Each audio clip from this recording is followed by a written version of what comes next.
Well, good morning, everyone. It's great to have you here. I want to welcome you to TransLink's 2013 Annual General Meeting. My name's Bob Padden. I'm Executive Vice President of the Strategic Planning and Public Affairs. I'm going to serve as your MC today. And we have a couple of hours to be together, so it's just terrific that we have so many people out today. And I hope you had a few minutes, and I can tell just by the level of conversation, we already have some good engagement going. So this is really going to be an opportunity for us to have a dialogue, to have a talk, to raise questions. We're going to do our utmost to provide you with all the answers we can, and certainly if we can't answer it directly today, we're going to line you up with someone that will follow up and get you an answer. So this is an important part. An important meeting for us once a year to be able to meet with our customers and with our key stakeholders. So a big welcome to all of you for being here. I also wanted to acknowledge two elected officials that are here today. I wanted to recognize Mayor Richard Walton of District of North. There he is. Hi, Mayor. Welcome. Mayor Walton is the chair of the Mayor's Council on Regional Transportation, and as you probably have heard, has been very active. The Mayor's Council has been very active over the last few months, looking at a vision for investment, and certainly the Mayor would be, I'm sure, pleased to talk to you after the meeting if you have some questions for him on that. I also wanted to recognize, I think I saw Mayor Ted Schaefer arrive. Mayor Schaefer is Mayor of the City of Langley, so welcome, Mayor. Did I miss anyone else? I think that hasn't. Okay, great. So the other people I want to acknowledge today and recognize, and I'm going to ask them to stand, are the members of the TransLink Board of Directors. I'm going to start with Robin Chicabarty. Robin? Oh, morning, Rob. Lorraine Cunningham. Brenda Eaton, Barry Forbes, our Vice Chair Howard Nempton, Don Rose, and our Chair Marcella Zell. I also want to just acknowledge two of our board members couldn't attend today, and that's Rick Christiance and John Dawson. So anyhow, so our board members are here as well, and again, we'll be pleased to engage with you, have conversations with you once we finish the formal portion of the meeting. Our TransLink team is also here, and I'm going to introduce our TransLink team. And we also have a number of senior executives from both Transit Police, from BC Rapid Transit Company, and from Coast Mountain Bus Company. I'm going to acknowledge them as well. But in terms of our executive team at TransLink, our CEO, Ian Jarvis. Our Kathy McClay is our Chief Financial Officer and Executive Vice President of Finance and Corporate Services. And Doug Kelsey is our Chief Operating Officer. And Sandra Henson is our Executive Vice President of Human Resources. We also have with us today Fred Cummings, who's the General Manager of BC Rapid Transit Company, President and General Manager. Fred's just in the back there. That's SkyTrain and West Coast Express. Yeah. Canal Line is different. That's right, sir. Yeah. I also want to acknowledge Hayden Atchison, who's President and General Manager of Coast Mountain Bus Company. Okay, Hayden's at the back as well. And from Transit Police, two Deputy Chiefs, Ed Evanson and Barry Cross are here. Ed, Barry, could you stand up? Okay, there. So again, if you have some questions following the meeting, people are going to be here, so we'll have you direct those questions after the meeting.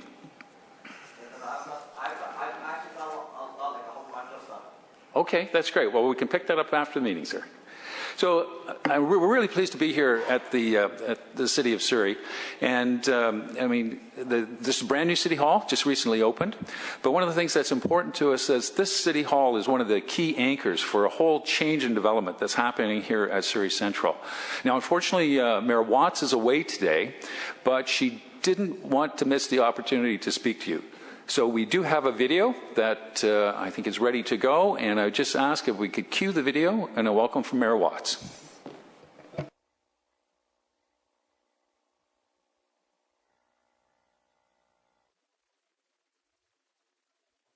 Good morning.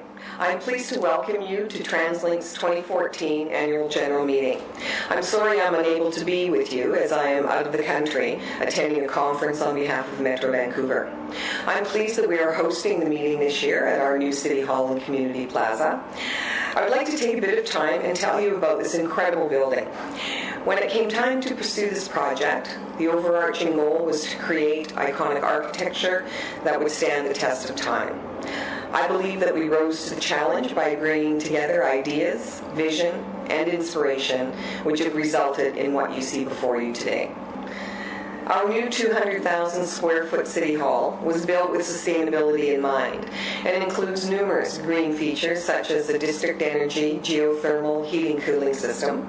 We also wanted to make this a building for the community by including amenities like on-site public daycare and a council chamber that converts into a 200-seat theatre for performing arts. The community plaza is the anchor city centre and will be a gathering place for community festivals and outdoor festivals. The space can accommodate up to 5,000 people. And of course, a key factor of where we placed our new City Hall is the location's proximity to transit. Just 250-meter walk outside the south entrance is Surrey Central Station, one of our key transit hubs for rapid transit and bus service in Surrey. We are now anxiously awaiting a few LRT lines to connect our city, but I'll save that discussion for another day. Welcome to Surrey and to our new City Hall. Please enjoy your day. Thank you, Mayor Watts. For the past few weeks, we have been active on social media with a campaign that's called What's the Link? And one of the things that we wanted to begin to do was talk to the people of the region about the link between the transportation network that we have here in the region, the services that we provide. It's one of the things that we believe TransLink is the link. That's actually the theme we chose this year for our annual report, and we do have copies of the annual report. So we're hopeful over the next, beginning about a month ago, and we're going to continue to have this campaign. Hopefully you'll be able to join us in some various social media to be able to join in that discussion on what's the link. So the format for this morning, we're going to have an opportunity to have our chair and a couple of members of executive will walk you through the highlights of what is in the annual report. So Marcella will take a few minutes to talk about our board of directors and its perspective on last year. Kathy will speak to our financial performance last year. And Ian Jarvis will talk about our role in the region. Then following that, we're going to have a discussion with you, or we're going to have an opportunity to open this up for questions. And at that time, at the questions, we're going to have a panel, have a bit of a discussion on a panel discussion with you. And I'm going to call on Doug Kelsey at that time, our Chief Operating Officer, to also join us to respond to some questions that you may have. We are webcasting right now, and for those of you that are online and that are following us, if you wish to ask some questions, we certainly can respond to those questions. We just ask you to go to hashtag TransLink2013, and we'll be monitoring that throughout our meeting. So I look forward to also hearing from some of our customers and key stakeholders who are watching us through webcast. So let's get started, and I'd like to introduce Marcella to say a few words.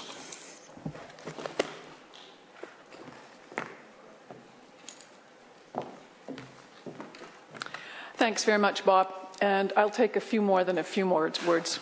Be a little longer. On behalf of the entire TransLink board, I extend a warm welcome to those of you here today in this beautiful new facility, and those of you joining us by webcast. TransLink is a complex and a unique organization. We are not just the 99B line, or just the Expo line, or just the 1,500 buses out there in the system. We are all of those services and more. We are goods movement along the major road network. We're a custom service provider like HandyDart. We take care of bike paths. We operate the C-Bus. We have train terminals, bus maintenance centers, repair shops, 320 kilometers of trolley wires, parking lots, command centers. We link all of these activities and people together in our region to ensure that you get to work, school, shopping every day. We're likely the link that got you here today, whether you took SkyTrain, or you crossed the Patillo Bridge, or you used HandyDart. As the board of directors, we're accountable for every dollar spent in providing transportation. And we have the important job of providing taxpayers with the best value for their dollar.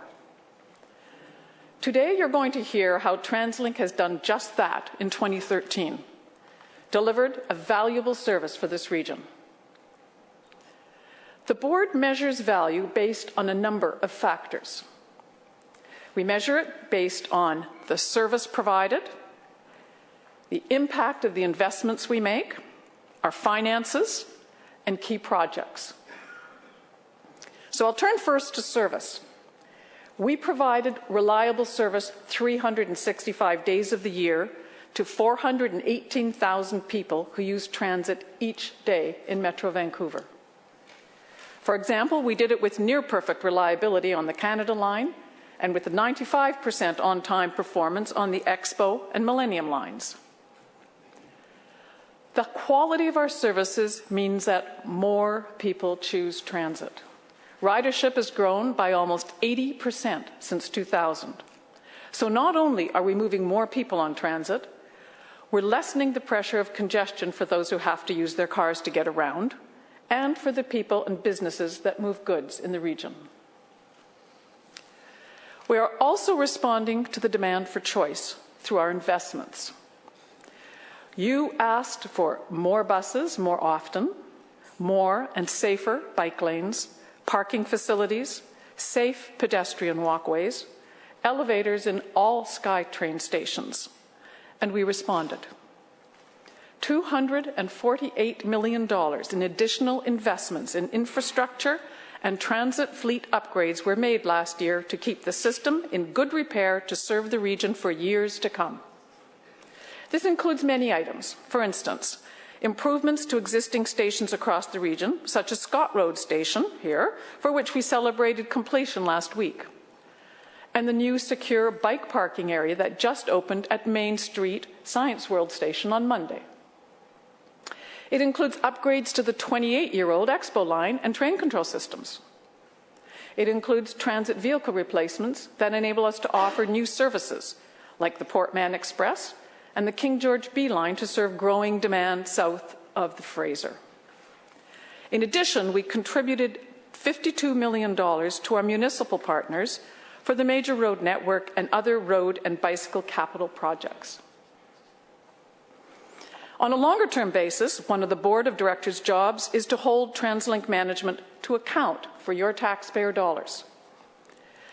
We asked TransLink management to run a leaner operation and reduce costs. In 2013, TransLink's expenditures were $24 million less than the year before. Those savings were invested back into the system to keep providing the choices you asked for. These enabled TransLink to address critical service needs and meet transportation commitments.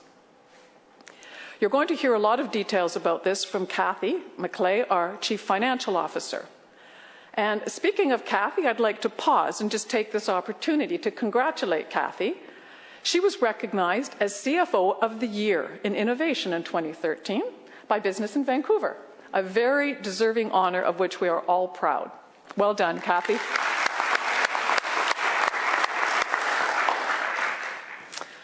Now, I'll turn to our two key strategic priorities for 2013: Compass Card fare system and an updated regional transportation strategy.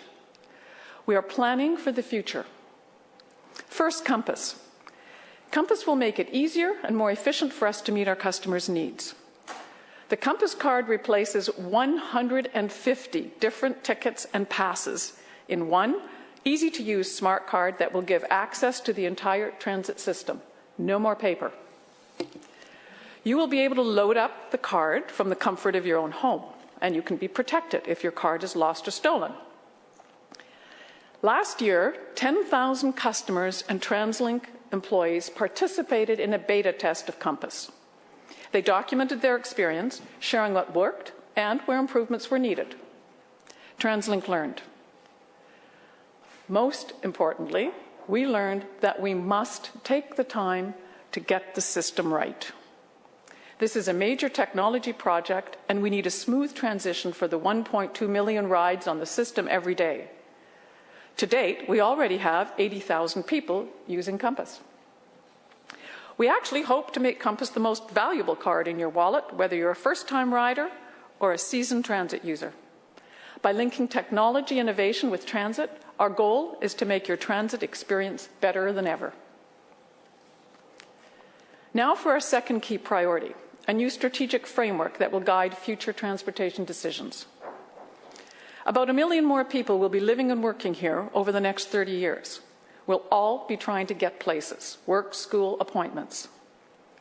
TransLink's challenge will be to meet the transportation needs of these people, while at the same time maintaining the beautiful place in which we live.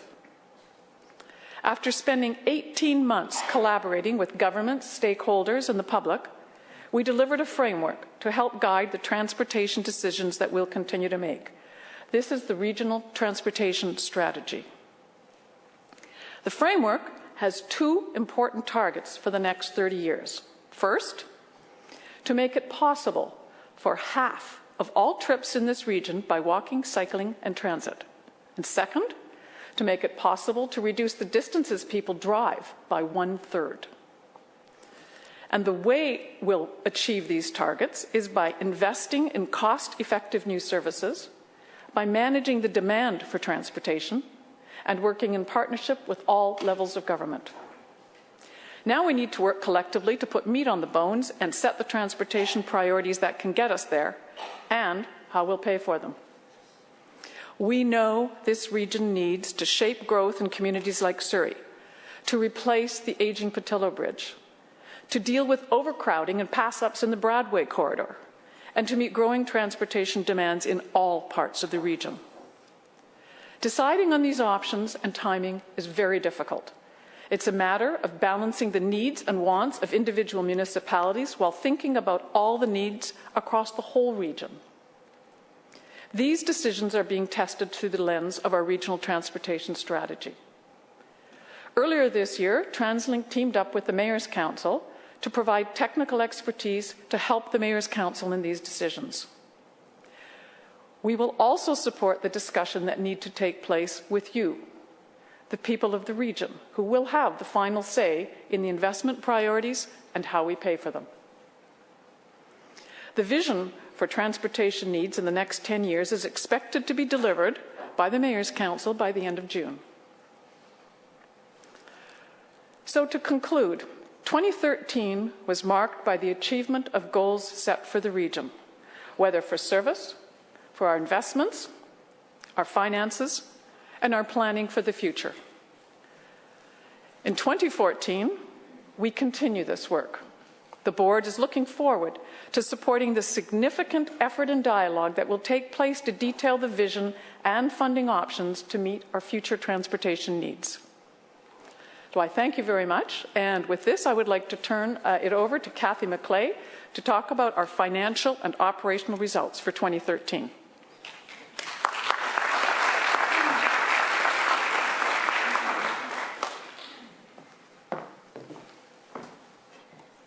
Thank you, Marcella.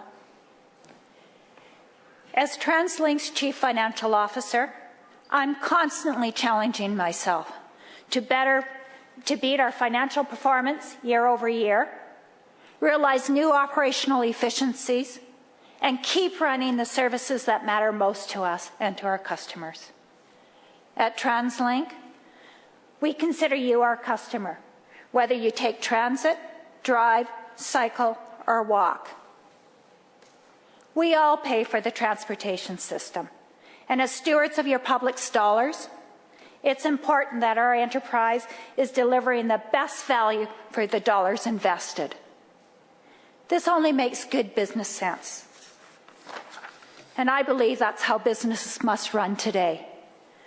I'm deeply committed to a culture of sound fiscal management, coupled with the responsibility to protect the environment and the social well-being of the people in this region. 2013 brought new challenges for the organization, but we answered them.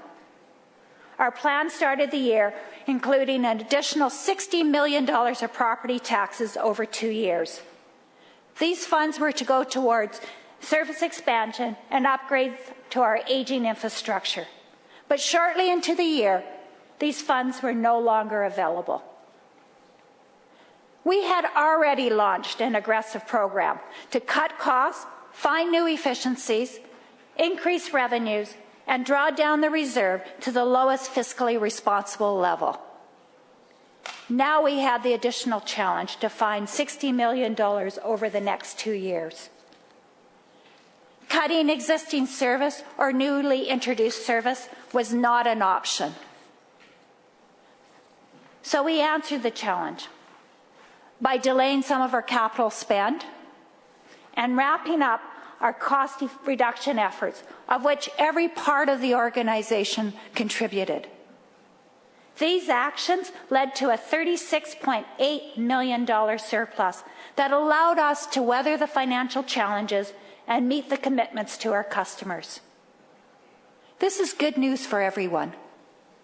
We were able to maintain the new services such as the 555 over the Port Mann Bridge and the King George B Line service, maintain our existing service, and meet our financial commitment to the Evergreen Line and the many station upgrades.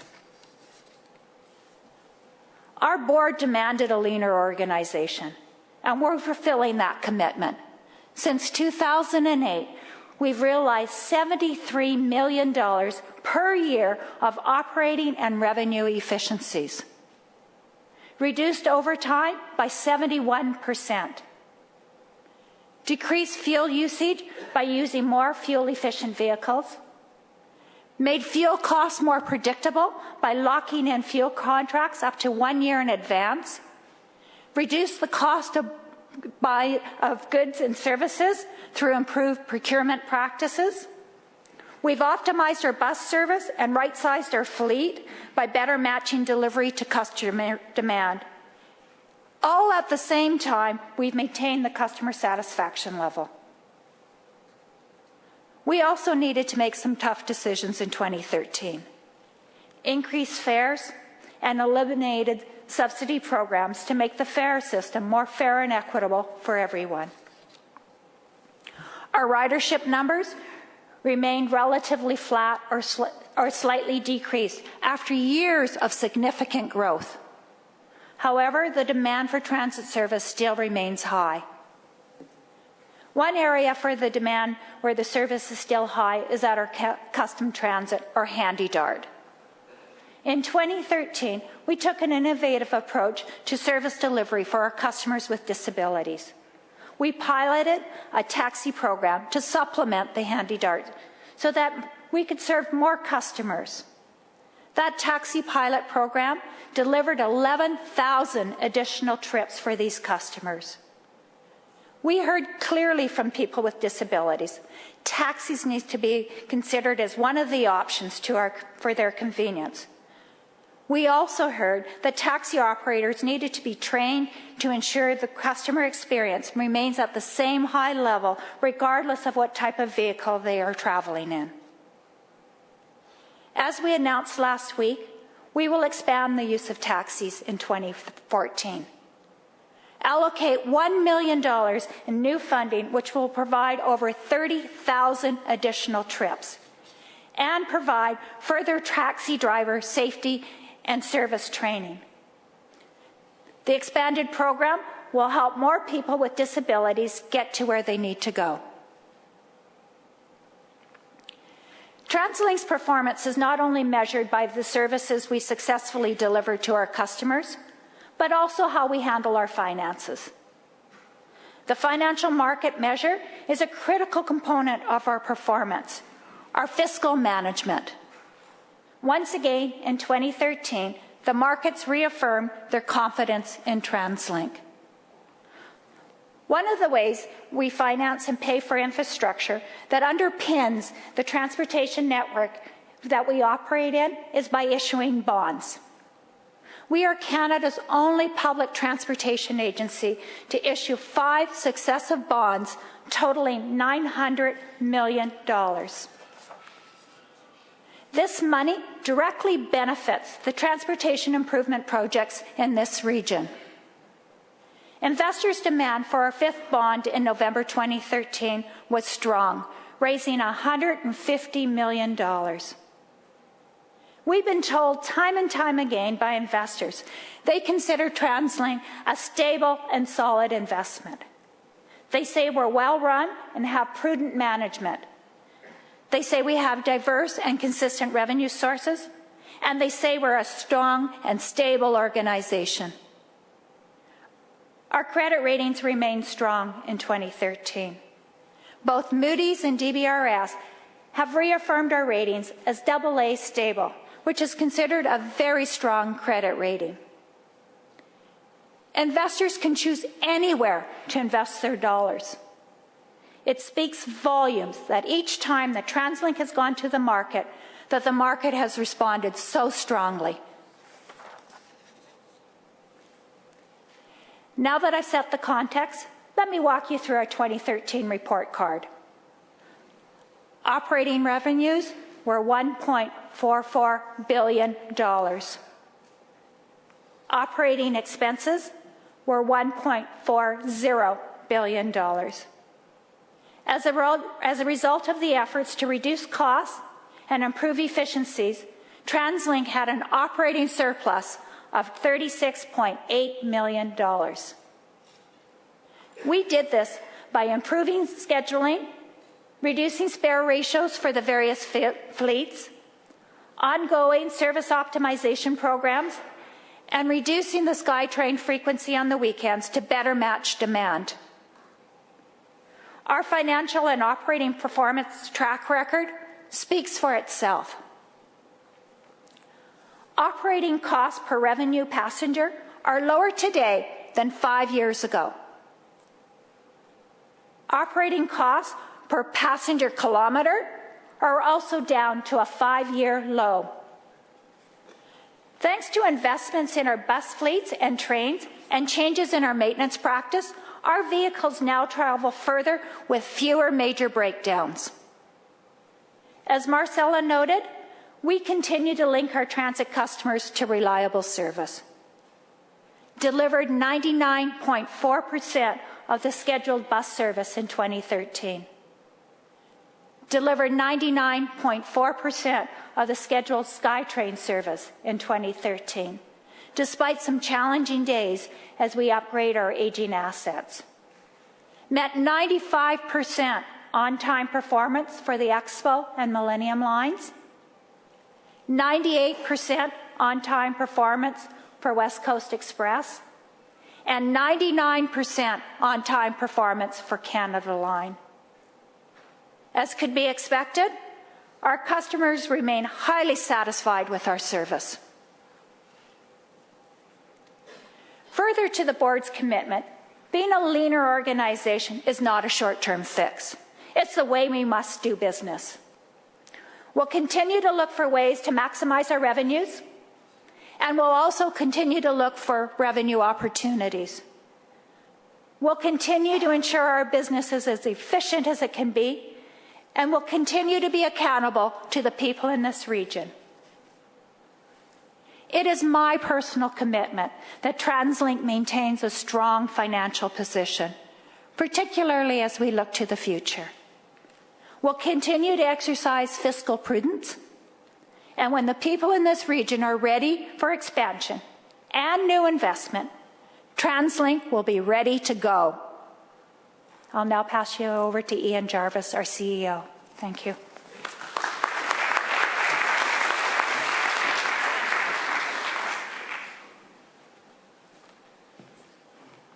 Hi, good morning, everybody. Thank you for attending our annual general meeting here this morning. It's great to be here in City of Surrey's new City Hall. I mean, a fabulous facility.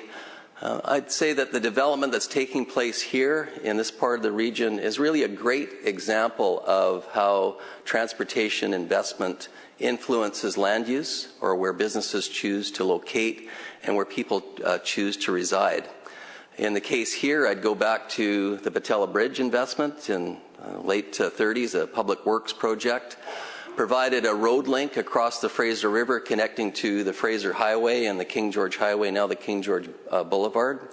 Where we're located here today, of course, is at the junction of those two highways, and very much probably was a catalyst to the development that started to take place here. Fast forward to 1991, SkyTrain comes to Surrey City Centre, and you really start to see the development take place. The office towers that exist here now and that are under construction, and the office towers, and of course Simon Fraser University locating here. And last but not least, of course, is the decision of the City of Surrey, under the leadership of its City Council and Mayor Diane Watts, to make the decision to relocate their City Hall here to this Civic Centre, again providing a catalyst to creating a development in a location which is destined to become the Lower Mainland's second metropolitan centre. TransLink today continues to work hard with the City of Surrey, most particularly with respect to the future of the Surrey Central SkyTrain and bus loop. What changes, if any, are required there to continue to provide that catalyst and support the city and region in developing great places to live, work, and play. One of the things that TransLink does and transportation does and great transportation systems do is offer choice to individuals and how they move around or how goods move around this region. Kathy mentioned a couple of services, the first being the transit service across the Port Mann Bridge. The first time we've had transit service across the Port Mann in over 25 years. And the second, of course, is the 96B line, which actually services the location we're at here today. So in terms of choice, that the 555 service, which connects Langley into the rapid transit network on the Burrard Peninsula, provides choice. I penciled it out. If a father and son want to take in a Canucks game on a weekend, you know, with gas at $1.50 a liter and parking downtown probably at $20, it offers a choice for that family that not only works for them, but actually provides and saves that individual some money, probably more than enough to pay for a couple of hot dogs and side of fries and a couple of Cokes to go with it.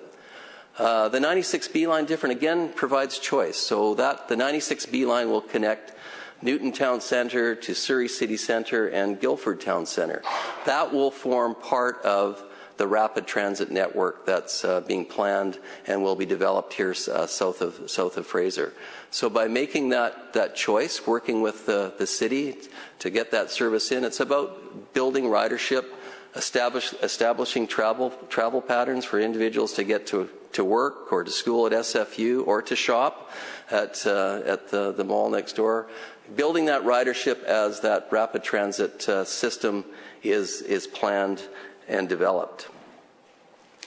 You know, TransLink, we have a very effective transportation system. I just love it when the Minister of Transportation Infrastructure, Todd Stone, says we have a world-class system. And, you know, and who am I to argue with the Minister of Transportation and Infrastructure? And, you know, I happen to agree with him. I mean, on every account, I would say, in terms of actually our mandate, we not only deal with transit and roads and cycling and walking, the reach of our region, the level of integration of our fare system, our continued investment and priority around accessibility of the system, safety and security, the decision to invest in our own transit police force. You put all those ingredients together and we have a system that's very effective and I would say, yes, world-class. And that doesn't come about by accident. So what's the link there? Well, the link there is we've got fantastic employees that work in the transportation system. I would cite an example I have watched in both the bus side of our business and rail side of our business. If you go to the control centers, Coast Mountain Bus Company, we call it TCOM out at Surrey Transit Centre in Newton, BC Rapid Transit Company, our control center near Edmonds Station. Particularly marvel when things go wrong. And you know, things go wrong every day on our system. Yesterday there's an example of, I think it was a 100-year-old maple tree that fell on our trolley lines at Victory Square. Well, if you see in instances like that, that's where they shine. Working hard with our employees on the ground, making those changes and reroutes of the bus with one thing in mind, and that's to keep our customers moving to their destination. And same on the rail side as well. Things happen with trains, they go out of service and adjustments need to be made, reroutes need to be made in order to, again, make certain that our customers continue on to their destination. Not everything is going 100%. I'd cite a couple of examples and challenges for us last year. First is our trip denials and our handy dart services. Something that we need to address and are addressing, as Kathy indicated, with additional investment in supplementary taxi service to reduce that. The other one is we've got emerging developments, particularly in our suburbs or outlying areas, where communities are being developed with transit in mind, and we're not in a position at this point in time to support that development with transit services. Now, looking to the future, there's some emerging trends that TransLink needs to be mindful of. The first, and that was reflected in the ICBC data, under 25-year-olds who have driver's license or car registration, down significantly from years ago. I mean, I think back to myself turning 16. Could hardly wait to get my learner's license and then get my driver's license, and the default activity was to ask Dad for the car, the old 69 Chrysler Newport, about the size of one of our 40-foot buses, grab a couple of buddies and go for a drive. And we'd usually end up going for a drive around Stanley Park. That seemed to be the default trip at the time. I have a 25-year-old daughter. When I tell this story to her, she looks at me like I'm crazy. Like, that was the default activity, Dad? You know, you need to get a life. The other one is what's happening with respect to development around our SkyTrain network. We have over 35 developments that are happening adjacent to our SkyTrain system or integrating into our stations. And why? Well, because people are choosing to live their lives differently. Making the choice to get to live in smaller living spaces, probably more affordable, but it works. It works for the lifestyle and the way that they live their lives. Making that trade-off, great access to the transit system again, jumping outside the door and hopping onto SkyTrain on the transit system, and it works for them. Gets them to where they need to go, to work, to school, shopping, meeting with friends. So these are trends that TransLink is noticing, and we need to be mindful of as we plan for the future. Marcella outlined the work that the Mayor's Council is doing in developing a vision for the transportation system and services that are required to continue to make this a great place to live, work, and play. And you know, we all have a vested interest in those decisions. I mean, I have a vested interest not only because I'm the CEO of TransLink, but because I live here. I'm fortunate to grow up here and fortunate enough to carry out my entire career here in the Lower Mainland. And these are really important decisions. They're generational decisions. Again, by way of personal example, I grew up in South Burnaby near Metrotown. My early recollection of Metrotown was the Sears department store with its catalog warehouse in behind it, now a mall. Next door to it, Kelly Douglas, which is part of the Weston food chain, their warehouse facility. And next to that was, to the west, was a Ford parts plant. So why were they there? Well, they're there because of access to transportation. Kingsway at their front door was the highway back then and had access to the rail network in behind.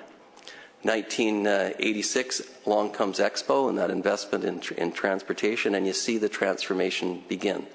That mall that exists there now, Metrotown Center, the residential towers, the commercial towers that are all there, all as a result of that investment, generational decision to make that investment into rapid transit back then. So to summarize what Marcella, Kathy, and myself were communicating this morning, Marcella talked about the reach and impact that TransLink has and the services that we provide. We touch each and every individual that lives here every day. She talked about the important role of the board to hold myself and the management team to account, to make certain that we have our eye on the ball and are continuing to provide effective transportation services each and every day. And she talked about the skills, knowledge, and ability that we have in providing that expertise to policymakers and making those decisions that are right and consistent for how this region wants to develop. Kathy reported out on operational and financial performance. By any measure, we had a very successful year in 2013. That doesn't come about by accident. It comes about by a lot of hard work, by a lot of great people that work in the organization that I lead. What I tried to do was to bring it to life by way of examples and show how transportation, working with land use, creates those conditions for great places to live, work, and play. If I cite those examples, the Patella Bridge, the Portman Bridge, the SkyTrain network, supporting bus network, the Handy-Dart services, this region simply couldn't operate. It wouldn't work without those services there today. So no matter what the future brings, TransLink is here. We have the skills, knowledge, and ability to continue to provide the transportation services that this region relies on each and every day. And with that, I would like to thank you again for coming out to our annual general meeting and look forward to questions that for the balance of the program. Thank you.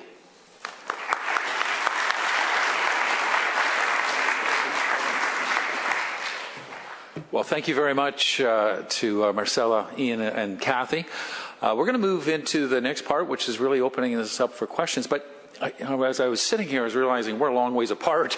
And so I think just to kind of close the gap a little bit, Alan, could you give me a hand and we'll just get some chairs if we could. We're going to bring them up and we'll get our panel. We're going to have Marcella, Kathy, and Ian. And also I'm going to ask Doug Kelsey to join us for the question and answer period. So we'll just get some chairs set up here. And I think we have a handheld mic that we might be able to press into service. Great. So while that's being set up, I just wanted to mention again that we have from now till just about 11:30 to about 11:25 to hear from you, to hear your questions. We have had some questions we've received in advance of the meeting, so we're going to provide those. We also had a couple of questions that were videotaped and provided to us by some individuals. So we have 3 of those. So we'll provide an opportunity to play those for you and to hear some of the comments, and we'll have the panel respond to those.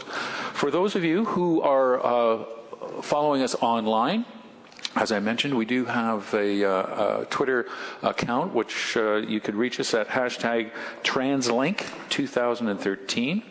Or if you wish to email a question in, you can send it to communications@translink.ca.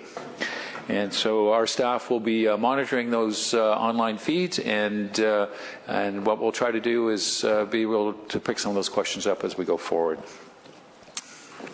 Great. Okay, yes, certainly. Pass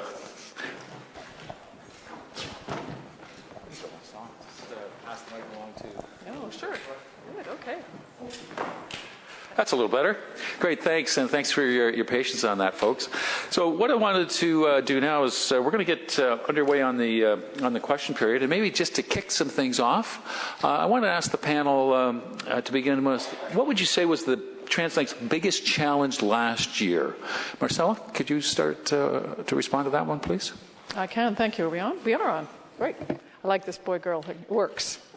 I think the biggest challenge the board dealt with is we probably alluded to it, and that really is planning for the future.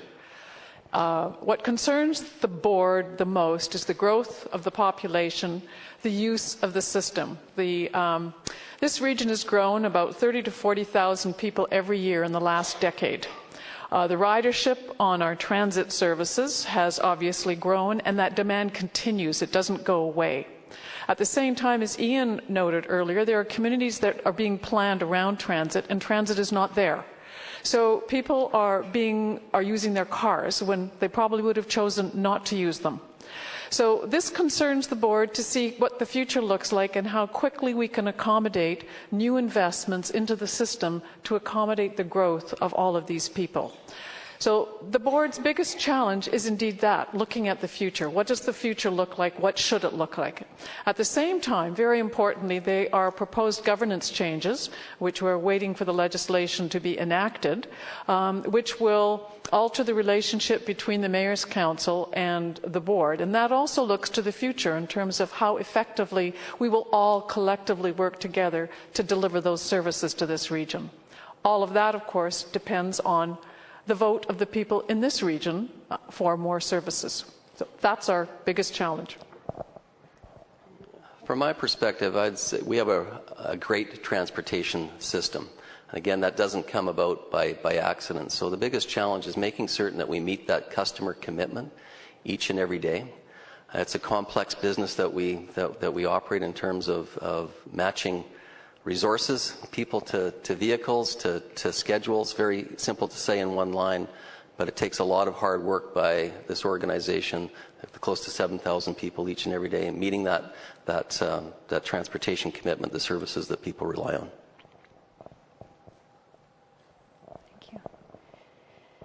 From my perspective, I think one of the most challenging things in our role as a Chief Financial Officer is really making sure that we have the financing capability for the future, while still trying to balance it off with the service that we provide each and every day. So, putting it simply, we want to make sure that we're able to meet our commitments. We're out borrowing money out for 20 to 30 years, so we want to make sure we have that capacity to pay down that debt while still trying to meet the demand of the region in providing service. My challenge is that we don't want to put out service that we can't fulfill for a long term. So we need to grow and do it very systematically to ensure that when people in our region want to take transit, they can make choices and know that we're going to be here for the long run. Okay, thank you very much, folks. What we're going to do, I'm going to play the first video question that we have, but just before, just as we're getting that queued up and ready to go, right after the video question, and we'll let our panel respond to it. Then we'll have an opportunity to hear from you. And we're going to try to use this microphone on this side of the auditorium. If you have questions, we'd like you to come up to the microphone, state your name. And the reason we'd like you to speak at the microphone is just so that people online can hear your questions. So right after, we'll start to go there. Now, for some who are on the other side, and certainly if you are in wheelchairs, Jennifer Bennington is over there, and we can take advantage of a microphone over there for your questions as well. So we'll try to work both sides of those. But let's just start off with the first video clip, if you could, Tina. Hi, I'm Laura Jones, Executive Vice President of the Canadian Federation of Independent Business. Small businesses currently pay 2.7 times more in property taxes than equivalently valued residential properties, and they're very concerned that these taxes not increase further. So my question to you is, what plans do you have to make sure you're controlling your costs and looking for savings before asking taxpayers for any additional funding? So I can start off on that. I think Kathy did a great job of outlining. It's not something you just do once. It's something that we do on a constant basis. Again, I think the results in terms of what we've achieved in cost savings and using the number of independent reviews that have been done of TransLink over the last number of years that kind of highlighted their estimation of what savings could result, and we actually beat each and every one of those. I think I would look to the Commissioner's report on our 2013 performance, and he highlights again that we've done a great job and more than beat the targets that he was looking for in us providing our services in a more cost-effective way. I'd like to add to that. I think as a board, I mentioned that the board's job is to make sure that costs are reduced, and we demand that of management. However, I'd also like to point out that the board has had a role in changing some of the costs at the executive level. So we've eliminated the executive incentive program. It no longer exists. We eliminated the long-term incentive program for the CEO. This year, 2013, we froze executive salaries at 2012 levels. We have, since 2009, seen the number of executive positions being reduced from 30 to 19. So we keep our eye on this as well as the overall cost of the organization. Okay, thank you very much. So we're going to take our first questions from the floor, please, and just press, if you look, there's a little button, press that on, and your name, please. Questions, just before we start, if I have multiple questions, can I state them all before you guys start answering my questions? Because I've got 3 questions. Okay, we'll do that when you get to the microphone, okay? Yeah. Do you want help? Okay. So my name is Kimberly Yanko. I have a son with both of physical and developmental disability. I did speak before the Mayor's Council, I believe it was in 2008, regarding TransLink at the time. I've got one question to start with, which is, you mentioned this customer satisfaction survey. Where can the customer satisfaction survey for HandyDart be found? So it's on our, we report out on that quarterly, and our quarterly and our annual report as well. That information is available. And so actually after the meeting, I will make certain myself or one of our staff or Doug comes to talk to you to make that easy for you to find. Oh, okay. You mentioned that you put $1 million towards taxi cabs. Have you put any more money into HandyDart? So our total again, put this in context. Yes, over the last 3 years, we have found ourselves in a financial situation where we have adequate funding for the service hours that are there today, which means we don't have provision in our funding for any growth. We have more people that require our services. We have more people moving into the region. So we have that challenge before us. So the level of HandyDart funding has not increased, I believe, in the last 3 years, Kathy. What we have done and what our customers are telling us to do is, in all our operations, is to try to provide more services to more people that need those rides with the resources that we've had. So I think we highlighted in the terms of HandyDart services, the use of taxis as a supplement. I learned from that in the pilot and have now made the decision based on that experience to invest $1 million in additional resources, so an increase in our HandyDart service budget to provide more services and rides for individuals that rely on those services. Okay. You mentioned a family going to a hockey game.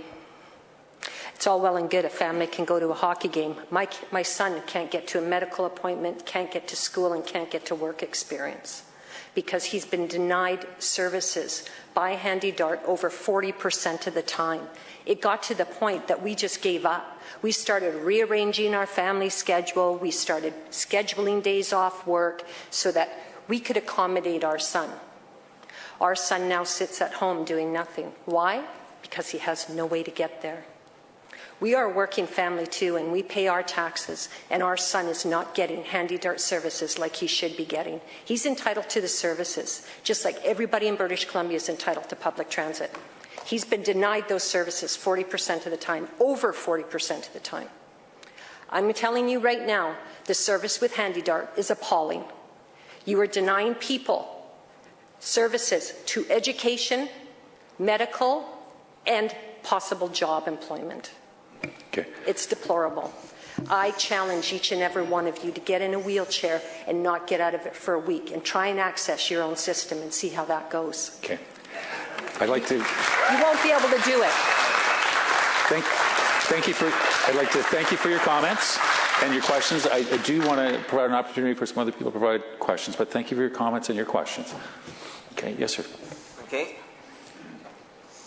Go ahead. Yeah, please go ahead. Hi, I'm Richard, and I just actually have 3 questions regarding the system. It's like, number one is like, in regards to the Compass card that's coming out later on this year, like with me being like a beta tester during the beta testing time, I've realized that at times the card readers are not sensitive enough. Like, because during the beta testing period, I've had put the card into different types of holders, no matter if it was a lanyard or like a plastic sleeve in my wallet, in my cell phone case, or like just other types of holders. I've realized that at times the cards were actually not read through the holders, and I actually had to physically take the card out and stick it over and put it on the reader for it to work. Okay. And even with that, I noticed at times it doesn't work. So I don't understand why the sensitivity on the readers can't be adjusted so that it could like read through our cell phone cases or our wallets or like a plastic card holder and stuff like that. And like, for my other question is, in regards to West Coast Express, like I noticed right now, it's only a one-way service in the afternoon, going back in the morning coming. But like in other times of the day, before the West Coast Express train bus starts on the weekdays, like going to Coquitlam on the bus from downtown takes like forever. So I don't understand as to why West Coast Express can't run all day every day. And to get to my final question, I've noticed with the Mark 1 SkyTrains now getting retrofitted, like they're like getting them repainted for a modern look and retrofitting. Like I've noticed that they've actually converting the lighting over from the interior lighting from fluorescent to LED, and I don't understand as to why they would even be doing that, because I'm not sure about other people, but like for me, especially at nighttime, I find the LED lighting as like really hard and harsh on my eyes, and I just absolutely hate it. So I don't know as to why they can't just keep the fluorescent lighting going. Okay, we've got 3 questions. I think I'm going to turn to Doug Kelsey, our Chief Operating Officer. And we also have some other people here. Fred Cummings is here with BC Rapid Transit Company, SkyTrain. And after the meeting, Fred can probably provide you some more detail on some of the specifics, such as the lighting. But Doug, if you could address the Compass question and also West Coast Express service. Sure, I heard 3 points, Compass, West Coast, and the LED lighting, if that's correct. Firstly, good morning. In terms of the Compass test, that's exactly why we did the beta test last year. We did, in fact, find, amongst other things, the sensitivity was an issue. We also heard that volume wasn't loud enough, so we made some adjustments there. In terms of, you should be able to have it in a sleeve, if you will, and tap, and that's part of the work that's continuing to be dealt with by Cubic right now. One of the other issues we're dealing with, this may feed a bit to the tapping that you're going through, is actually the speed. So that's something that we're holding Cubic to account on to make sure that the speed gets to the contractual levels that we need for the system, particularly on the bus side, to be successful. In terms of... Can I say something in regards to the Compass before I go to my West Coast Express question? If you like, sure. Yeah, well, like with you mentioning that, so it should work now, but like, for me, because I'm not doing beta testing here, there has been times where I actually forgot to bring my card out to do the beta testing. So my plan was when the system actually launches, is to put it in my cell phone case and just hold my phone up to the reader to read it. Is it going to work by the time the system launches, or is that still going to be a problem? Well, we've conducted a couple peer reviews from different systems throughout North America, and the best feedback they've given us is when you implement a system, a complex software system such as this, keep it slow, or implement it slowly, and don't get too fancy with all the extra apps and things of that nature. So we've learned from Singapore and others, as they've said, stay with your basic tapping in your card system right now as opposed to the apps. We are looking at an app, I can tell you. I don't know if it'll be ready at the time of each part of our layered implementation, but there is an app in the wings that will be coming down at some point in the future, so it should address that for you. Okay. That was the first item I think you talked about. You had a second one around West Coast Express. Yeah. Yeah, so to West Coast Express, TransLink has a long-term agreement that's going to be expiring in a couple years with Canadian Pacific Railway, and that agreement is very specific of what the track times that are allowed. So there's 5 trains in the morning, Monday to Friday, 5 trains out at night. And we did did a longer-term study on the weekend service, and frankly found that there was not demand for weekend service. In fact, we used to run train bus. We piloted train bus for a number of years on the weekend, and the demand was just not there. So it was not cost-effective. So we actually stopped that. And we are doing we're finishing up a review on West Coast Express for the longer term, and that will become part of our likely our negotiation with Canadian Pacific when the agreement expires in 2015. So to consider other service. So eventually we make it our service all day, like all day on the weekdays, like both ways. Yeah, no. To be very clear, the demand will not substantiate that. The trains are very expensive to run, and they better be loaded if you're going to be using them. So I think under any plan, there is not enough demand to have all day each way service, let alone actually, in fairness to Canadian Pacific Railway, that track time is very, very valuable, and that would be very, very costly to get all day access every day. So I doubt that will be coming. Okay, I'm gonna move us along, and if you could, we got a long line up behind you, so an opportunity to follow up a little bit later on. Other part for the SkyTrain asking for the lighting. Go ahead, you want to speak to LED? I'm happy to take that one offline with you if you like afterwards, or you can talk to Fred Cummings, who's got his hand up right at the back of the room right now. Could also talk to you probably more immediately than me. Okay. Thank you. Just before we go to the next one, gentleman in the wheelchair had a question, so I'll just let him go first. Hello, there we go. Thank you very much. I'm Craig Langston, and I'm concerned with the greater utilization of taxis. The BC Passenger Transportation Board 2 years ago was very critical about the real lack of training of taxi drivers. And I did notice that Kathy had mentioned that TransLink will also be assisting the cab companies with more training. I would like to really hear more about that, because I do worry about people in wheelchairs who may get hurt because they're not secured down properly. I worry about folks living with dementia and Alzheimer's being dropped off at the curbside and then wander off, just because the taxi driver may not be completely aware of the importance of door-to-door service. And so could someone just say a little bit more about how that training might be rolled out? Because I do know that the handy-dart drivers receive about 2 weeks worth of training. And how much training will be offered to the taxi drivers, and so that all of us can be assured that the same quality of service is maintained, whether it's a handy-dart vehicle or whether it's a taxi cab. Okay. Can someone please respond? Yeah, I'm going to ask Doug Gauss to Sure, respond yes, to that. Please, happy to. Excellent question. The training that we totally agree with you. Training is very, very critical.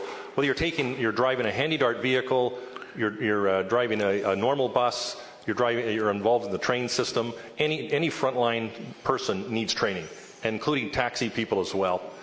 It's a very important service. It's been part of our service for many, many years now. And I think we do have work to do in this area, to your point. And we're going to be working very closely here with the City of Vancouver. They've developed a whole training program with the taxi industry, and the feedback we're receiving, actually, it's very, very positive. And we did learn from our pilot test. In fact, we had a number of complaints when the pilot test first started last year for some of the exact examples you outlined in your comments.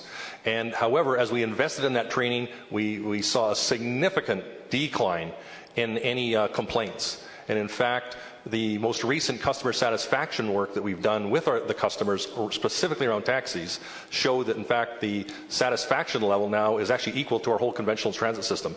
So it was really a problem at the front end of our pilot test, but by the back end, with that investment in training, to your point, it's a foundational part. The details of it will yet to unfold, but likely we'll leverage off the great work with the City of Vancouver and the taxi industry.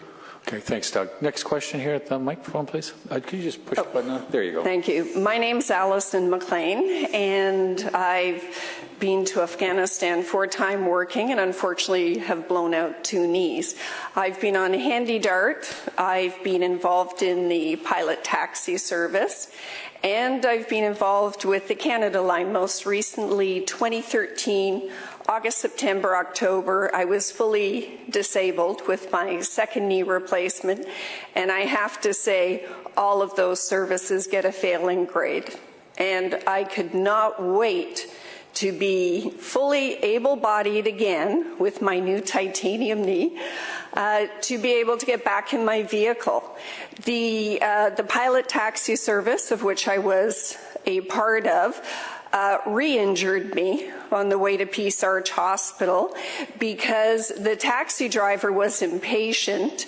I could not bend my leg at that point, and handy-dart had booked me on the taxi, and I was open to try this new project.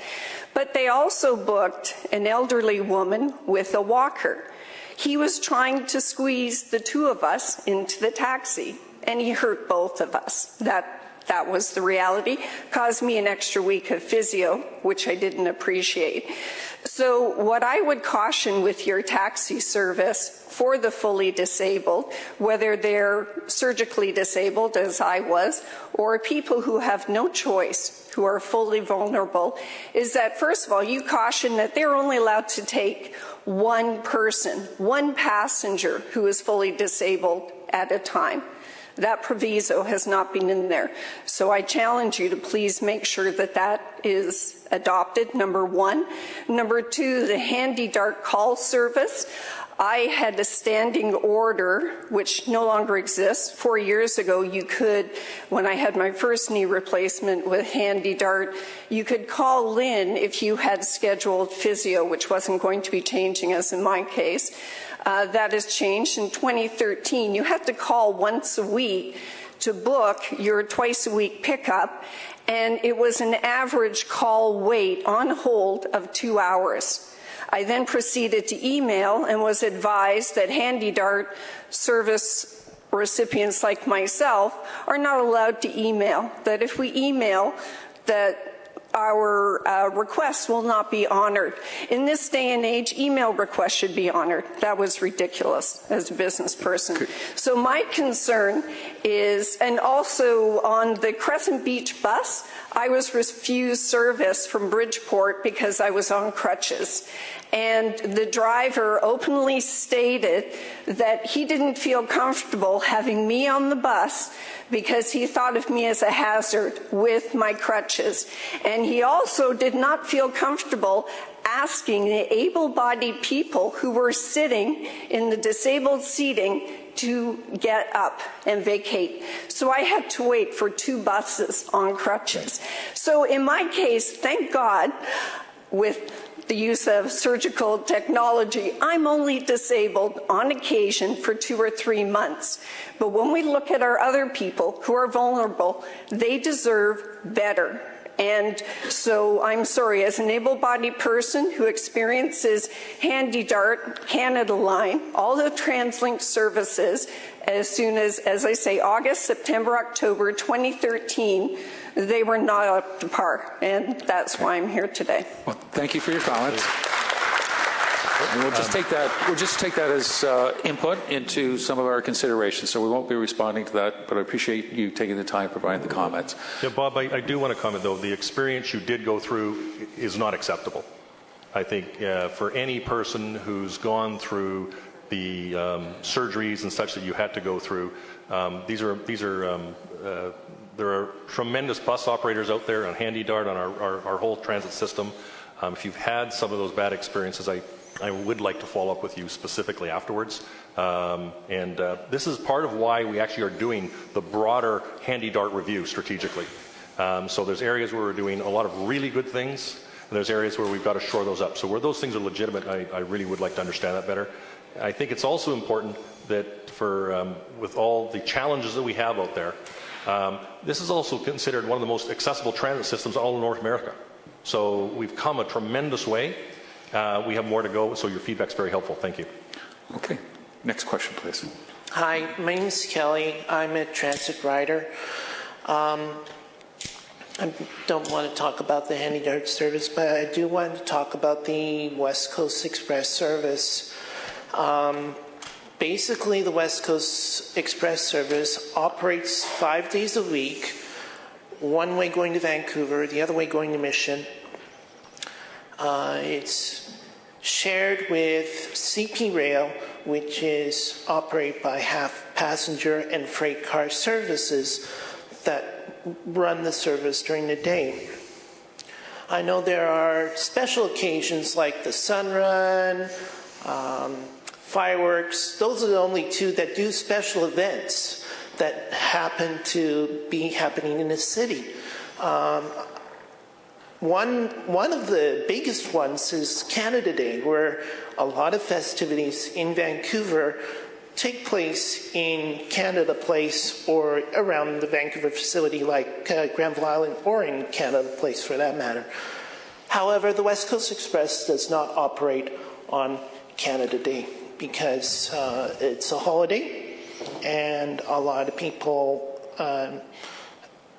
I don't know, for some reason it's not operating on that day, which leaves a lot of Mission people and Abbotsford people wanting, like you guys said, you guys want to don't want to leave your cars and take public transit. That's mostly your main goal. But sadly, the West Coast Express doesn't go over to Vancouver during the day for Canada Day because a lot of people want to go over to downtown and take part of the festivities. Kelly, was there a specific question? So my question is, Are we going to have more festivities on the West Coast Express with special occasions like Canada Day or any other events like that? Okay, thanks, Kelly. Yeah, we did a number of years ago actually tried service on Canada Day. It was quite a number of years ago. In fact, we found the response actually relatively low relative to what it was actually costing us to run a full train in. So we ended up stopping that. Part of our environment right now is we are in a cost-contained environment, so some of the discretionary choices like that are on hold. That's not to say that's something that we can't look at again in the future. And that was one that was, it did have some demand, but it wasn't. I was just going to say that you should talk it over with the business of Vancouver when they do some sort of main events like Canada Day and stuff like that. Okay, thanks, Kelly. Good points, thank you. Okay. Now, just before we move to the next question at the mic, I just wanted to provide an opportunity. We do have some people that have sent us in some questions, so I do have one, and then we'll get back to the microphones. But this question is, when will Surrey services be significantly improved? Still many jam-packed buses, and they cited the 502 and the 341. So I'll maybe turn to Ian first on it. So as we highlighted in our overview, is we are in a fiscally constrained environment. We have adequate funding for the actual hours that are today, but don't have funding for any expansion, including background growth. In terms of south of Fraser and Surrey, obviously a growing area. 75% of our expansion hours, I believe, since 2006 have gone south of Fraser. And out of the service optimization initiative, which is reallocating our bus service hours from to routes that are going to serve more people, we've actually managed to add another 11% to services in Surrey and south of Fraser. So long term really comes with the decisions that come out of what the future may hold in terms of what we want our transit and transportation system looks like, and the support for the funding that goes with it. Okay, thanks, Ian. So I'll come back to this microphone. Okay. We're a tandem, but Laura's going to go please first. Go ahead. Hi, my name is Laura McEnrod. I'm a financial consultant for people with disabilities in the Lower Mainland. I've noticed over the years myself, my clients, my friends, colleagues, and others in the community experiencing great troubles with the handy-dart system, and including, of course, today's favorite topic, the amount of the increasing ride denials.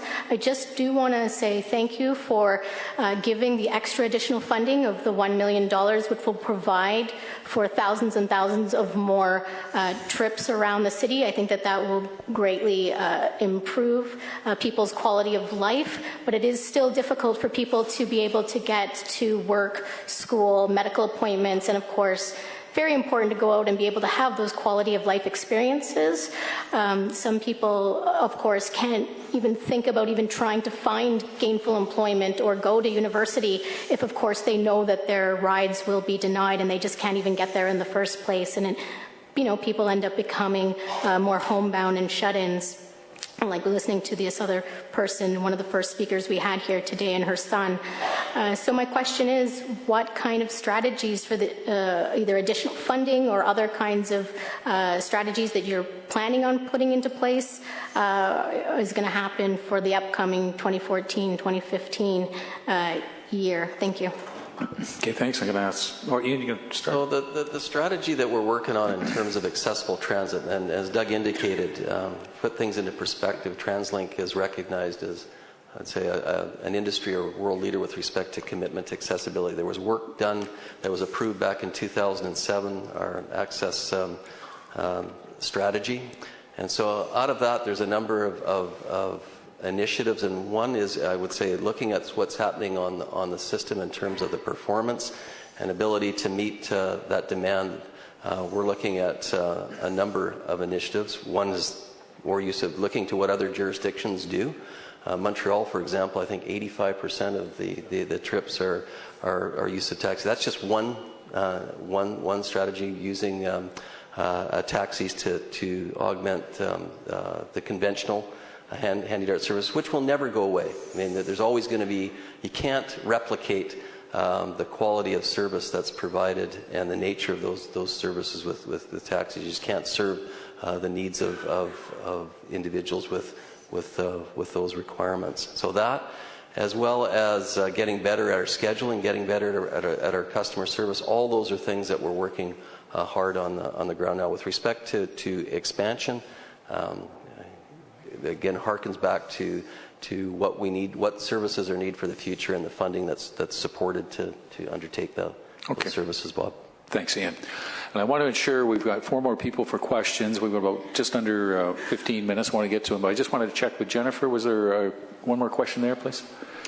Yeah, Bob, we've got another question coming over Twitter from Samantha Jung. She asked, have you listed priorities for the next 5 to 10 years? How likely is it we will see the Broadway line to UBC? Ian? So that's the work that's underway now in the Mayor's Council, leading at present, creating a vision for the transportation system and services with particular attention for what's required over the next 10 years. And there's a number of priorities. Yes, the Broadway corridor is in there. The rapid transit network here south of Fraser, additional handy dart services, conventional transit, they're all in. And actually in the next couple of weeks, the Mayor's Council will be releasing that information to the public. Thanks, Ian. Sorry, I thought you were finished there. Please go ahead. Hi, my name is Kathy Brown. I'm part of the Persons with Disabilities Advisory Committee for the City of Vancouver. I'll echo Laura's sentiments and say we're pleased that you're putting the money in and showing forethought in improving the handy dart system.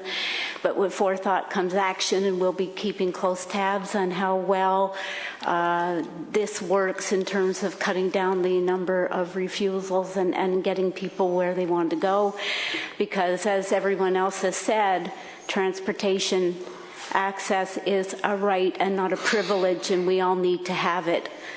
And I am not a handy dart user. I'm legally blind, but I use TransLink buses and SkyTrain and everything all the time.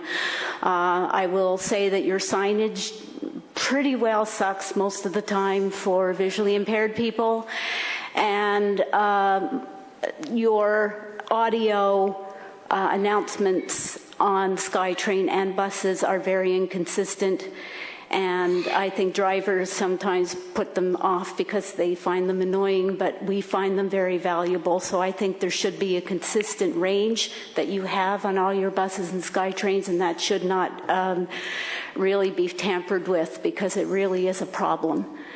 But otherwise, I love the bus service, and I'm on it probably 4, 5, 6 times a day. Okay. Thank you very much for your input on that. We do have a number of people. We're running out of time, so I do want to move through to try to get everybody that's queued up for questions, but thank you for your comments. Please, sir.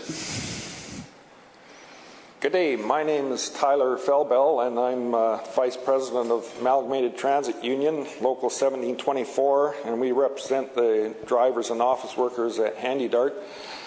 And I just want to ask, don't you have a better plan than throwing $1 million at taxis? As you heard from some of the people, they can face social isolation, and it's basically a human right that people with disabilities can get out and participate.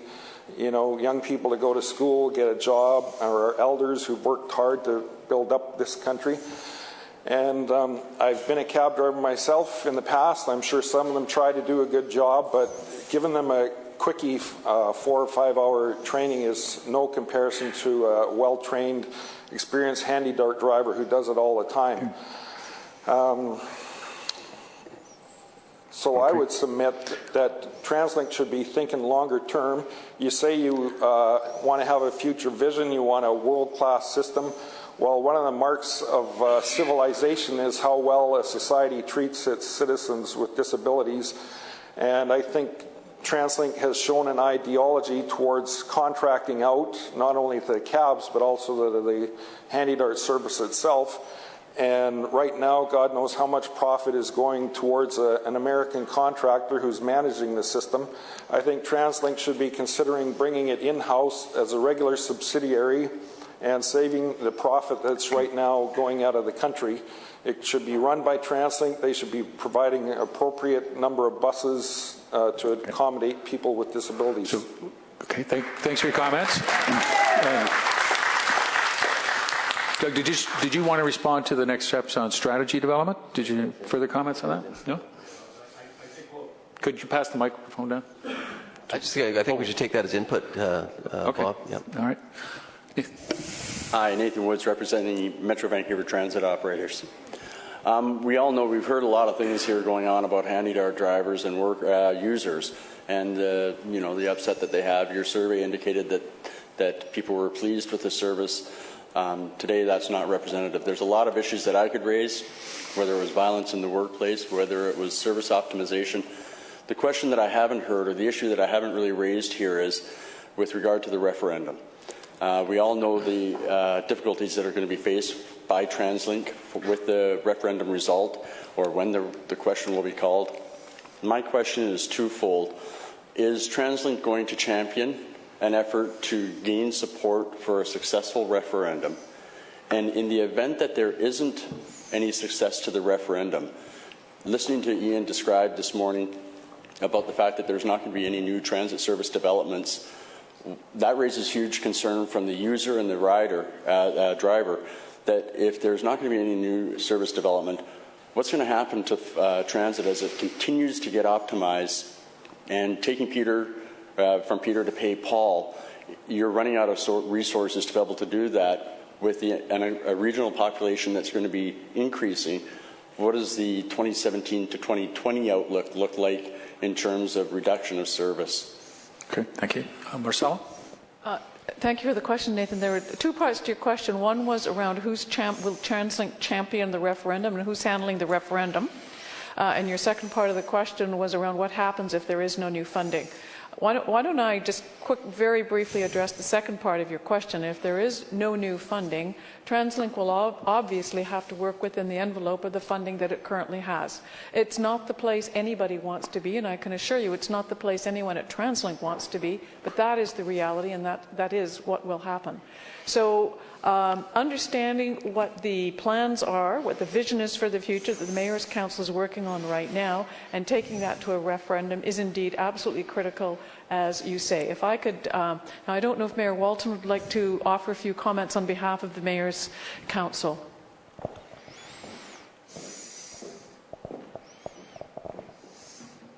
Thanks, Marcella.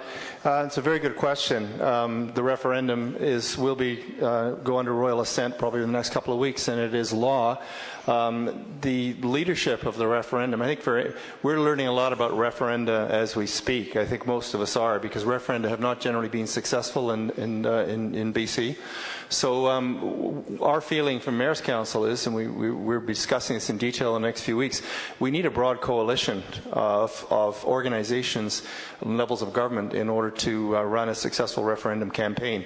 Obviously, Mayor's Council will be front row center on it, but our view is that we'll be involving a lot of the advocacy groups in planning out a referendum and communicating, certainly all of the special interest groups who have been actively involved in promoting the need for investment in public transportation throughout the Lower Mainland, all have a vested interest in this. And I suspect that what we'll be doing is coordinating a very large group. The governance of that group, how you get it up and going, and when the first meetings are held, I suspect that's going to be looked at after we've actually got the investment plan completed by, right now our current estimate for release date is June 12th. From that point on, we're going to start focusing on working with the government to get the question clarified, make sure that there's endorsement for the source of funding that are in the plan, and get through that process. So there will be an opportunity, I think, for a significant, most of the people in this room have a very, very vested interest in the referendum passing. If it doesn't, every one of us is going to be impacted in a significant way within the region. So it'll be a team effort, there's no question. Thank you. Okay, thanks, Mayor Walton. Okay, we'll just go back. Are you together or just? Okay, fine. And then we had just a couple more people behind you that we'd like to move to. I do want to ensure that there's enough time for everybody to ask their question, please.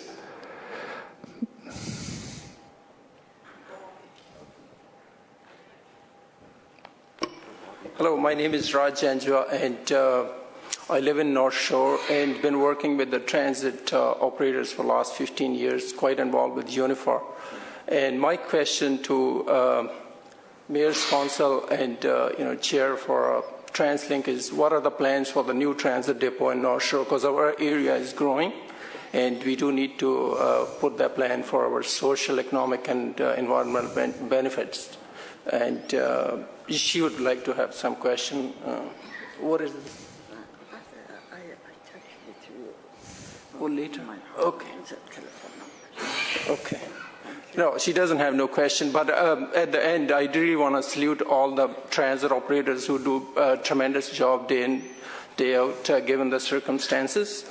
And I don't think you should miss the opportunity to find a solution for North Shore Transit Depot. Thank you. Okay, so North Shore Transit Depot, Ian?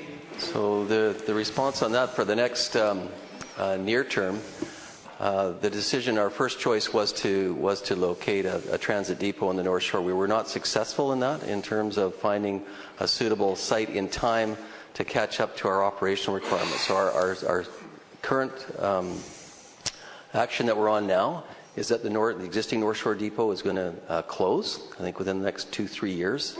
That the services on the North Shore will be provided out of Burnaby, and some of the services that are provided out of Burnaby we're going to move to Hamilton Transit Centre, which is the new depot that's being constructed in Richmond. And I think looking out at our service hours and plans for that growth in services in the region in the North Shore, there's adequate capacity to take us through to something like 2027, Doug? 2028 to 2030. And so that's the next time we'll be looking at how we're going to solve the issue of getting maintenance and storage capacity for services on the North Shore. Okay. Perhaps you might want to work with provincial government and local governments, which there's an appetite for that at the moment. So if you do need to work with provincial government and the local governments, I mean, maybe that's the way you have to go. Just look for all the options you have.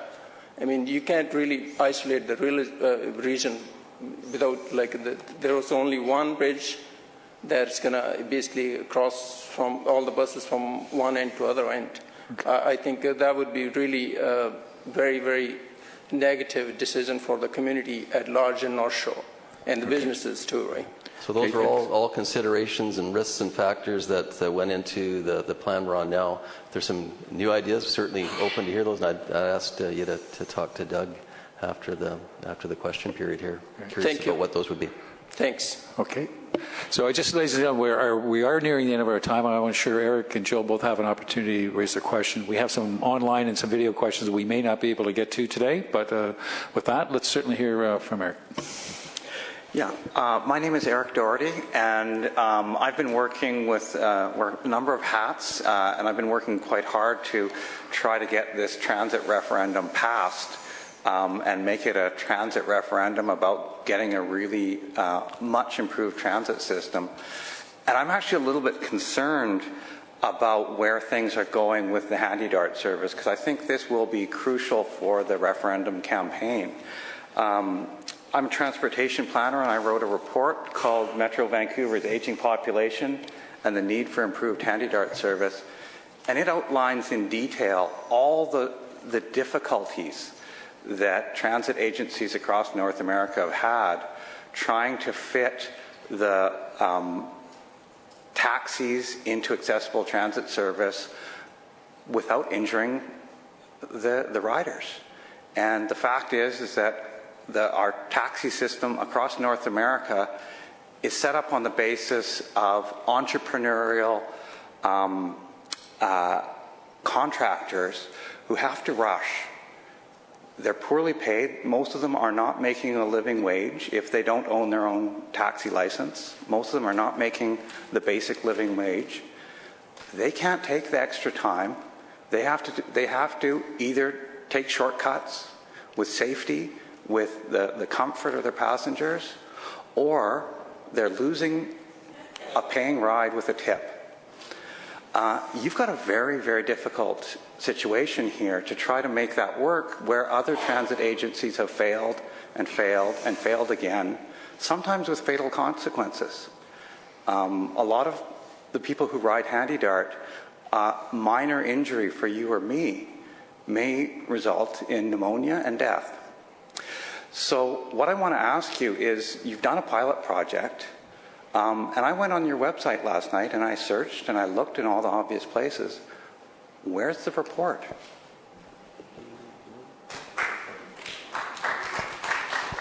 We can have the team provide the information to you, so that's not a problem.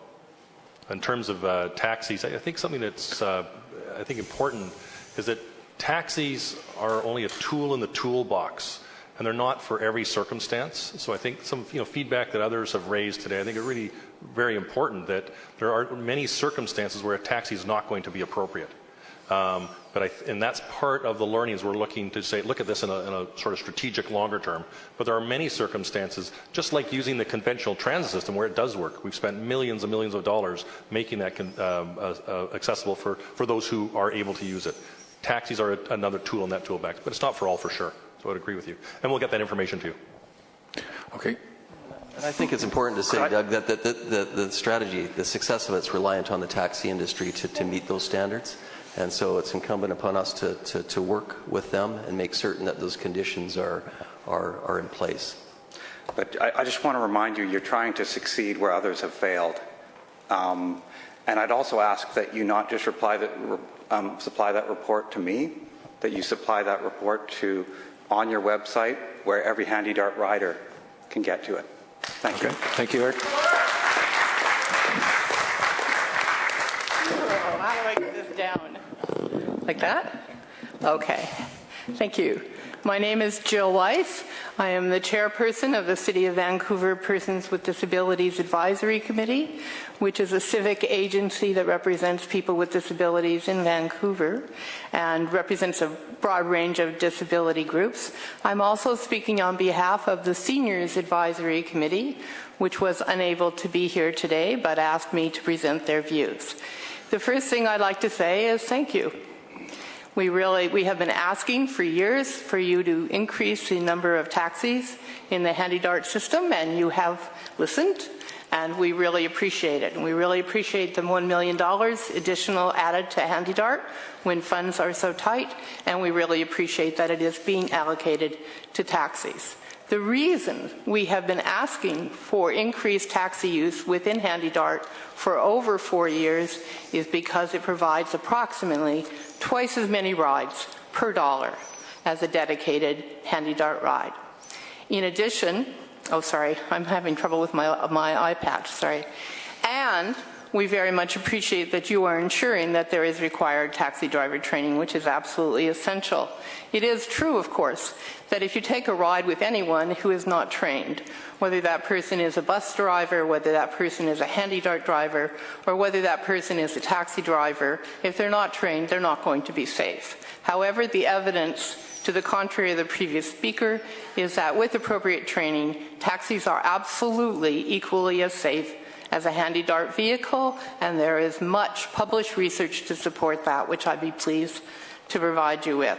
The reason that taxis provide twice as many rides for the same amount of money is if you think about the ride, when you're doing a dedicated Handy Dart ride, you pay for the driver to get to the pickup location.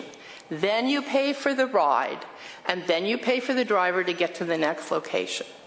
When you're paying for a taxi, you pay only for the ride.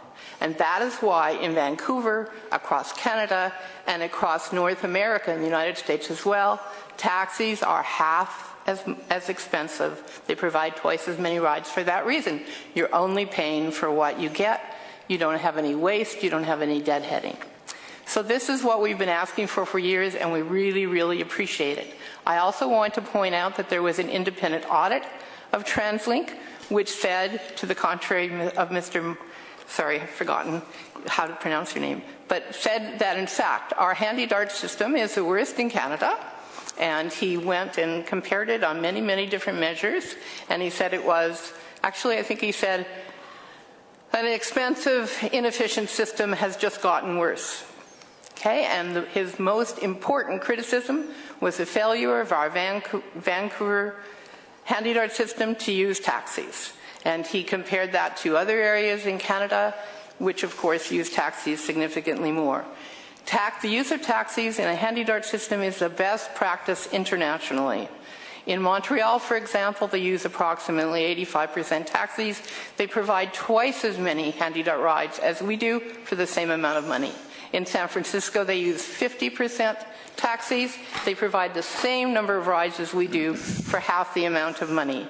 And there is substantial published scientific research that people who use taxis are equally as happy with the service as people on dedicated handy dart rides, as long as those drivers are trained. And that result is all over North America. So we thank you for allocating this additional money to handy dart, for an increase in rides and an increase in cost efficiency and a choice. People can choose if they don't want to ride in a taxi, fine. I doubt that that's very much the case for very many people, but if they do, fine, that's not a problem. The only thing I would add is you need to do more of this. It's great that you're doing the $1 million. You should be doing $3 or $4 million. Completely eliminate the trip denial rate, right? Very cost effectively, and you should do that right away.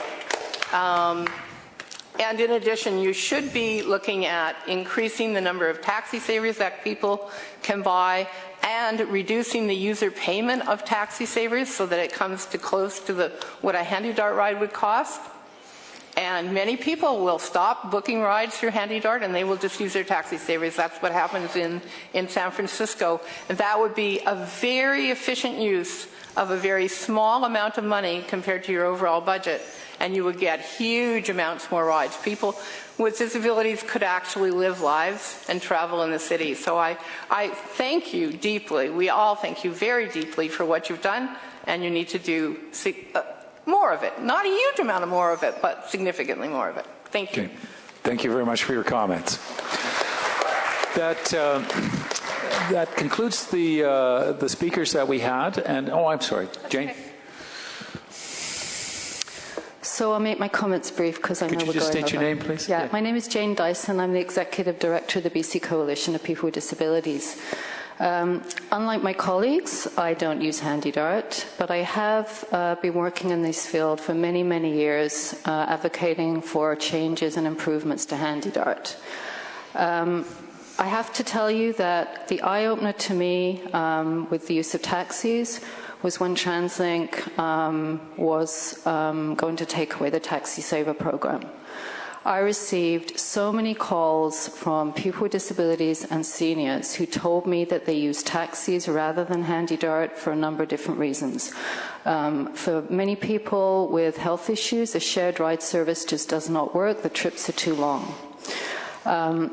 I also congratulate TransLink for this investment. This investment will result in more rides and more choice. If somebody doesn't want to take a taxi, there is the shared ride service. If somebody would prefer to take a taxi or is comfortable with a taxi, there is the taxi service. I see this as a win-win situation, and we fully support TransLink's move on this. I would ask that it would be interesting to know how you're going to monitor this new service, because I know that you did monitor the pilot, so I would be interested in hearing about that. And I would like to congratulate also the taxi industry, who have really taken a leadership role in working to improve the training of their drivers. And Jill and myself and some of my colleagues here were part of producing that training material. And we're confident that given the high quality of the material produced and the input that people with disabilities had on that training, that this will dramatically improve the taxi service. So thank you. Okay, thank you, Jane. I wanted to take... Could you respond to my question? Okay. Yeah. The monitoring? Yeah, Doug? the monitoring of the additional service? Yes, we will continue with our customer satisfaction survey specifically. We'll be segmenting out the taxi service specifically versus the broader handy dart. So that will be part of it, and that information will be public to all parties when it's available. Okay. Thanks, Doug. I wanted to just convey to those online that unfortunately we didn't have an opportunity to get to all of your questions, but we have them. We will make efforts to respond to you directly, so thank you for taking the time online to provide us questions. And I just wanted to extend my thanks to our panel this morning, and more importantly, my thanks to all of you for raising your questions and being here to have a conversation with us today. So just in closing, I just wanted to mention that I know we have a number of members of the news media here. Please see Gianna Ling. So Gianna's up by the door, and she can work with you for some of the interviews you may wish to do after we close our event. So this brings our annual general meeting to close. Thank you very much for joining us, and there will be TransLink staff and board members are here, and we will look forward to continuing a conversation with you informally after the meeting. So thank you very much, ladies and gentlemen.